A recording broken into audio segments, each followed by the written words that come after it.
اللہ کے نبی صلی اللہ علیہ وسلم کو اللہ نے کتنے پیار سے فرمایا کہ ایک کپڑوں میں لپٹنے والے رات کو کھڑے ہو کر نماز پڑھا کرو، قم اللیل الا قلیلا۔ ہاں پوری رات نہیں،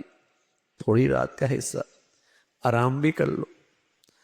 آرام بھی کر لو، رات کا کچھ حصہ آرام بھی کر لو، بلکہ کچھ زیادہ ہی کر لو یا کچھ تھوڑا کر لو، وہ تمہیں اختیار ہے۔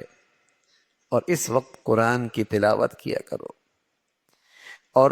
ہر لفظ آرام آرام سے پڑھا کرو، صاف صاف پڑھا کرو، ورتل القرآن ترتیلا۔ اور یہ قرآن ہم نے آپ پہ نازل کیا ہے، اور پھر یہ رات کا وقت ایسا ہے جہاں دل اور زبان ان میں آپس میں ملاپ ہوتا ہے، یعنی مطلب یہ ہے کہ آدمی کو یکسوئی نصیب ہوتی، دماغ بھی اور دل بھی اور زبان بھی ایک طرف متوجہ ہوتی۔ دن میں تو آدمی بس اوقات نماز میں کھڑا ہوتا ہے، کسی اور دنیا میں ہوتا ہے، بس اوقات نماز میں کھڑا ہوتا ہے لیکن اس کے خیالات کہیں اور ہوتے ہیں۔ لیکن فرمایا ان ناشئۃ اللیل ہی اشد وطئا واقوم قیلا، یہاں دل اور زبان کا خوب میل ہوتا ہے، تمہیں یکسوئی ملے گی، تمہیں توجہ نصیب ہوگی، اور تم اس وقت اٹھا کرو۔ اور پھر دن میں تو تم مشغول رہتے ہو، لیکن نبی صلی اللہ علیہ وسلم پر دنیاوی مشغولیت بھی بہت ہوتی تھی اور دینی مشغولیت بھی بہت ہوتی تھی۔ لوگ اپنے فیصلے کرواتے، اپنے مشورے کرنے کے لیے اپنے معاملات لے کے آتے تھے، جو ظاہری طور پہ دنیاوی امور ہوتے، اور پھر دینی دعوت، دینی خدمات، دینی کام، آپ تو بہت مشغول ہوتے ہیں دن بھر میں۔ یہ سویرے سویرے اٹھ کر اپنے اندر توانائی پیدا کر۔ اللہ کے نیک بندوں کا تو یہی معمول رہا ہے ہمیشہ کہ وہ رات کی اس گھڑی میں اللہ سے لیتے ہیں اور دن میں پھر اللہ کے مخلوق میں وہ خزانہ تقسیم کرتے ہیں۔ اللہ سے لیتے ہیں، مخلوق میں تقسیم کرتے ہیں۔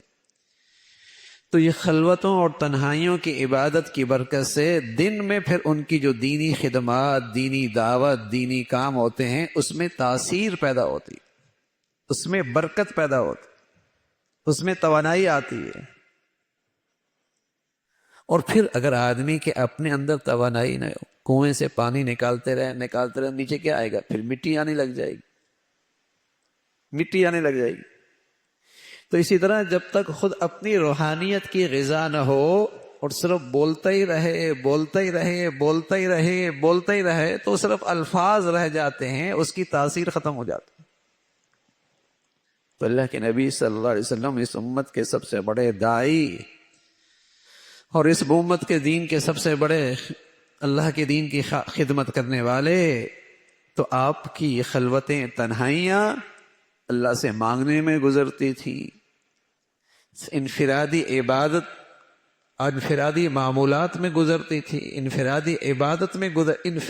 عبادت جتنی بڑھیا ہوگی اتنے اجتماعی کام میں برکت ہوگی۔ مولانا الیاس رحمۃ اللہ علیہ فرمایا کرتے تھے، تم اپنی ذات پہ 5 من محنت کرو اور مخلوق پر 1 چٹانک محنت کرو، یعنی اس درجے کی اپنی ذات کا خیال رکھو، تب تمہیں اس 1 چٹانک کا فائدہ 5 من سے بھی زیادہ ہوگا۔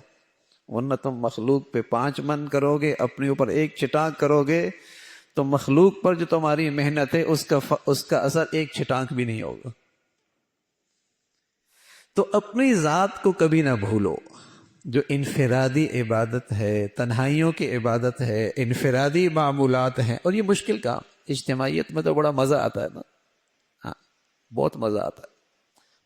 مزہ پتلا لگتا ہے اللہ سے تعلق کا، کہ خلوت میں مصلی بچھا کے اللہ سے خلوت میں بات کرنے کا کتنا جی چاہتا ہے۔ جس سے تعلق ہوتا ہے نا تو آدمی اس کے لیے خلوتوں کا انتظار کرتا ہے، جس سے محبت ہوتی ہے نا تنہائیوں میں آدمی اس کے لیے انتظار کرتا ہے۔ تو جب واقعی دل میں اللہ کی طرف تعلق ہو اور اللہ سے واقعی محبت ہو، تو پھر آدمی ان تنہائیوں کی گھڑیوں کا انتظار کرتا ہے کہ وہ گھڑی نصیب ہو جائے۔ اللہ تعالی ہمیں بھی ایسی کیفیت نصیب فرما دے کہ تنہائیوں میں اللہ سے جی لگے، عبادت میں تنہائیوں میں اللہ کو یاد کرنے کا جی لگنے لگ جائے، تنہائیوں میں اللہ کے سامنے قیام رکوع سجدوں کی توفیق مل جائے